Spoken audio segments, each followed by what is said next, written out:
Hello, super deformed race car fans. We have a nice one here today. This is by Ym Model EraQ. If you can see the logos back there. I have a suspicion EraQ is like a company that approaches other companies that make realistic models and asks them to make cartoon versions of them. So Ym Model makes realistic ones, and then EraQ maybe contracted these guys to make a deformed version of them. That's what I'm guessing. I might be totally wrong. Anyways, let's open this guy up. Now, I was looking at this through the actual plastic box, and it's not exactly an AMG GT3 as it says here in the nameplate. They took some liberties, it seems, making this cartoon car, which I suppose is fine as long as the model looks cool. It doesn't have to look like a real car to me. I mean, being a cartoon and all. Sorry, I'm trying to focus on this thing. Yeah, so there we go. It's like 300 of this color. I got this off AliExpress. So this is a 2016 AMG GT3. There is a 2020. I've seen images of that, although it looks very similar. So the liberties I'm talking about is the fact that this barge board is part of the front chin spoiler. This thing doesn't have any barge boards on the side, yet this one does.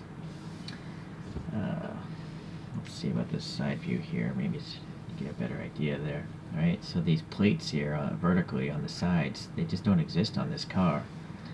And if you look at the rear view here, there's just a giant vent here. But this model, the body is just cut off like a normal road car, and then they put this giant, diffuser back here. So it's interesting. It's not exactly like that, but the colorway is quite similar. Even the yellow stripes on the tires and all. So let's see. Try to focus now. Alright, so these wheels are so ridiculously large. I almost choked right there laughing. I think there's a brake, back there. You can see a silver disc back there. Let me get the flashlight and let's see if we can find a caliper. Yeah, on the rear it looks like it's in the rear position. On the front it's in the front position. So pretty nice. Nice wheels and all. They're definitely oversized. I think they're even too big for a regular 1/64 scale car. But you can see the center knockoff is molded and all that. It would have been cool if they were a different color. So now the printing on the tires, though, it's not really legible. I'm going to assume that's supposed to say Pirelli, but it doesn't. It's, nor does it there. It's just like an outline. But you can see the carbon fiber here on these vertical surfaces. I think that's a decal, or it's printed on this gray on top of the black, because you can really see a border of it, right? It works. Okay, so that's fine. This is a pretty dark metallic gray here. Charcoal almost. I like these little molded in vent details, which again don't really match any photographs that I've seen, but they're pretty cool in this model. I almost think like there might be air passing there. No, I think it's bottoming out. Alright, this one actually has an interior as well. We'll try to get to that last. There's some fuel filler indication, the door handle indication. There is a reflector in the mirrors, and the mirrors are a separate piece. Going to the front. Well, the grille is a separate chromed plastic piece. And then was also a Mercedes star here. Looks like a foil sticker or foil decal.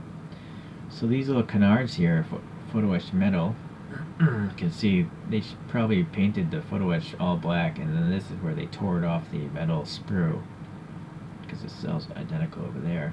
But yeah, very thin canards, very impressive. Some poor soul had to glue these in there. So yeah, this carbon fiber must be a decal. You can just see the wavy texture of the decal itself. The headlights are pretty cool. There's a silver dot back there. Oh, that's probably the plastic itself going into the resin. And then these grills down here.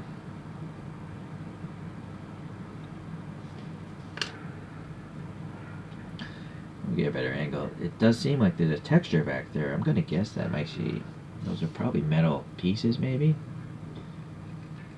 They It could be plastic. Actually, they sound like they're plastic. Okay, so really thin, you know. Yeah, this is a piece of plastic. It's got a decal on it on the top and the bottom.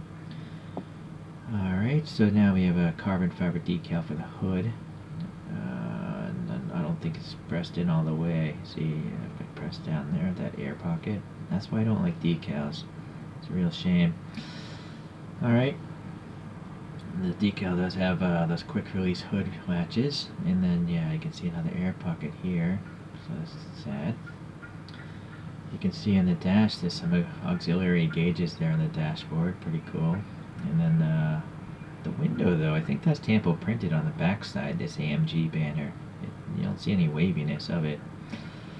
So another thing to be mindful with these resins is, over time, I have a suspicion this window's going to pop out because it's a flat piece of plastic and it's being bent into shape. So the tension, I think at some point in time, the glue is going to give way and this is going to pop out.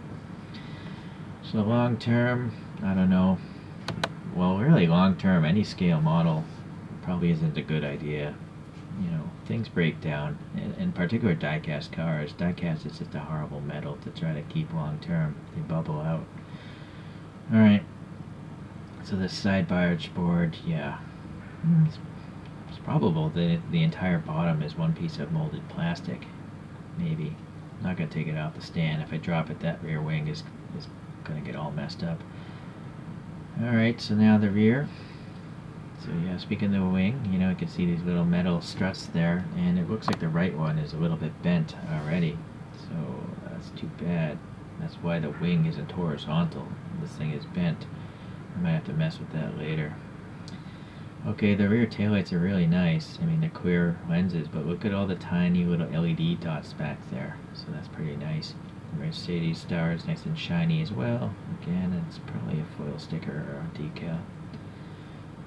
Looks like there's a separate color for the license plate, but oddly there's nothing written in there. Would have been cool to say AMG or something. The exhaust tips are pretty nice. I think they might be cut pieces of aluminum tubing because they're so circular and there's like a rough edge to it as if it was cut by a saw. Texture in here. Sounds like it's plastic. Oh, look at the treads on the tires. They're very faint. Barely noticed them, but I'm gonna guess that's what modern racing tire treads look like. So that's pretty neat. Some vertical streaks. Yeah, so really it's just that wing. But as I was knocking the windows before, one plus of these sheet windows is look how clear they are. Look how clear you can see through the angle of this rear glass, and yet it's crystal clear seeing those gauges in the dashboard. I don't see a rear view mirror on this car. Let's see. No, I don't see it. So yeah, vice versa. Look out, you can see through both panes of glass, crystal clear. So that is the plus of these sheet windows. Alright, now, boy, it's black interior, so I'm going to have to get the flashlight and we'll see if we can, what we can see here. I'm going to have to put the model down, I think, and focus on that window after I can figure out how to get some light through this tiny side window.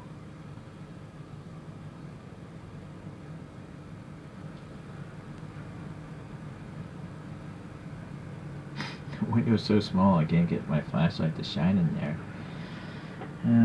Boy, let's try this side. I think this side might have a steering wheel. Okay, cool. So it's got a racing steering wheel, Formula 1 style. It would have probably a display or something there in the middle, so, or Knight Rider style. The seat there has a texture to it. And there is a passenger seat.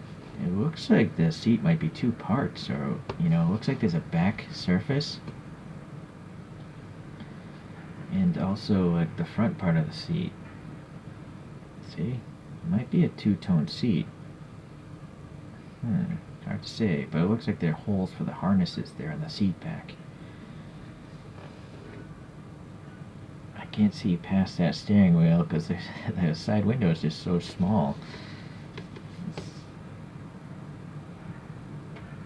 Okay, yeah, I don't see any other details really. It's actually interesting there even is a passenger seat. which makes me think maybe there's going to be a different colorway coming out that isn't particularly a race car. Maybe like a modified street car without this whole bottom piece, because then that might explain why, you know, the rear end looks a certain way, like differently than the photographs of the real race car. That's what I'm gonna guess, you know, because otherwise, why would there be, unless the real car actually has two seats in it, but that seat doesn't look like a race car seat to me. It looks like a normal street vehicle seat. Am I right? See?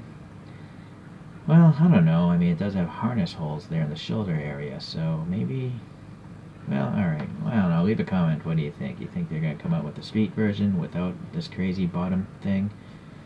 Maybe one without the crazy rear wing also? It might actually look nice. Okay. Well, I guess there's not much else to talk about. So let's compare it to a couple other models. Let me get something set up. Alright, the closest thing I have to this in 1/64 scale is the Tarmac Works AMG GT3 from 2019. A good old safety car. I guess someday I'll get an AMG GT3 that looks realistic. There just seem to be many of them, so I'm in no hurry to get them, you know. If there's tons of them out there, there's no rush to get them. Alright, well, here's a top-down view.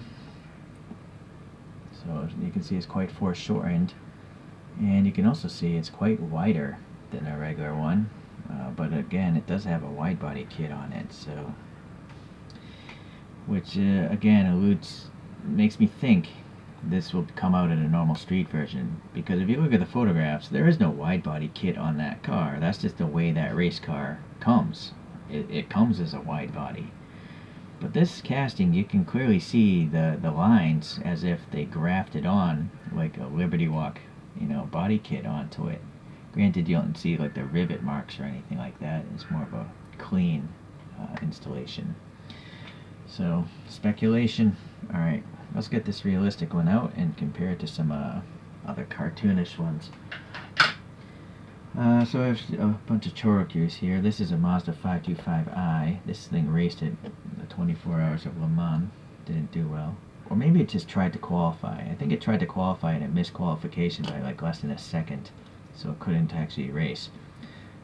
The next one is Zanavi Nismo Z. Zanavi, I think, is a satellite company. Like satellite radio or satellite navigation. It's interesting. This choro-q has a different style of deformation than the normal ones because it has a low roof. Alright, so now I have a Nissan Silvia from, I think, well, some sort of racing Silvia. And then the last one we'll do is a Takata Dome NSX, which again, I think maybe these two are from the same series because the roof is so low compared to the normal high roof style of choro-q. So this one is more like the high roof style of traditional choro-qs, I would say. So let's look at these top views. So I think they all would fit in with the same realm of the cartoon world. They're all roughly the same length and width. You know, the AMG is a bit wider, but again, it has a wide body kit on it, so I think that makes sense.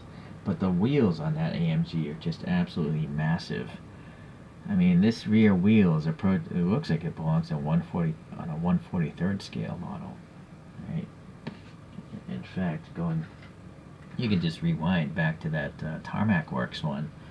Neither of these wheels would fit on a 1/64 scale car. Maybe a giant truck like a Hummer, it might, but not on a true 64 scale vehicle. So interesting what the Ym Model did on that one.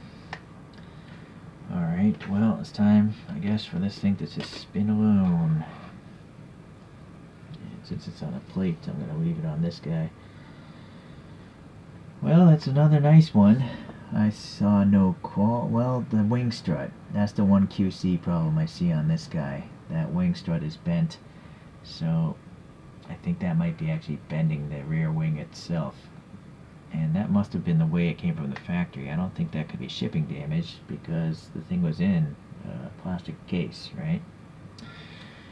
Alright, well anyways, it's not going to stop me from buying more of these high-end cartoon deformation vehicles. I think they're awesome. I mean, the amount of work that went into this is just as good, if not better, than, you know, things that look realistic. So, that's why I like it. Alright, thanks for watching, guys. I'll see you in the next race. Bye.